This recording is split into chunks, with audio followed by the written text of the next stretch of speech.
Today's saint of the day of February 8th is Saint Josephine BAKHITA, Virgin. The little girl had never worn a dress until the day two scowling men appeared in the fields, blocking her path and holding a knife to her side, kidnapping her much as one might snatch a hen from its coop. The day when her life turned into a nightmare, that terrified 9-year-old girl forgot everything, even her name and the names of her parents, with whom she had had a happy life. Arab slave merchants took care, not to clothe her, but to give her a new name. Bakhita, they called her, Arabic for fortunate one, a horrible joke of a name for the child born in 1869 in a village of Darfur, in South Sudan.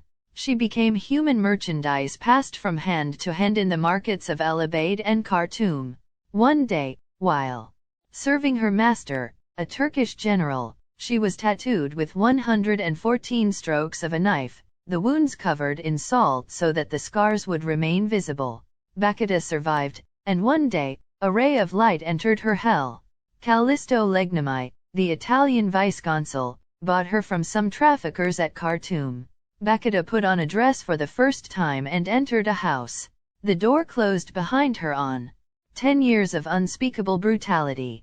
The respite lasted for 2 years when the Italian functionary, who treated her kindly, was obliged to return to Italy because of the Mahdist wars in Sudan.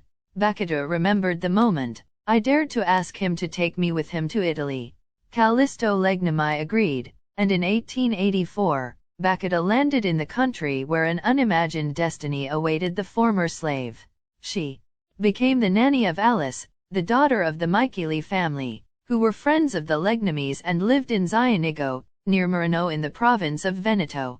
In 1888, the couple she worked for had to leave for Africa, and for 9 months, Bakhita and Alice were left in the care of the Canossian sisters of Venice. Now that her body was clothed, Bakhita began to clothe her soul. She came to know Jesus, learned the faith, and on January 9, 1890 she received the sacraments of baptism, confirmation, and First Communion from the Patriarch of Venice, along with the name Josephine Margaret Fortunata. The latter is the Italian translation of the Arabic Bakhita. In 1893 she entered the novitiate of the Canossian sisters. 3 years later she professed her vows and spent the following 45 years as the cook, sacristan, and especially, the doorkeeper of the convent at Schio.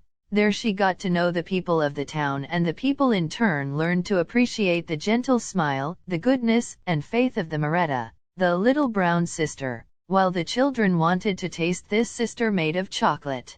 All Schio was in mourning when Sister Josephine Bakhita died of pneumonia on February 8, 1947. Her life had truly become fortunate, as she said herself. If I were to meet those men who abducted me, or even those who tortured me, I would kneel and kiss their hands, for if that hadn't happened, I would not be a Christian and a religious today.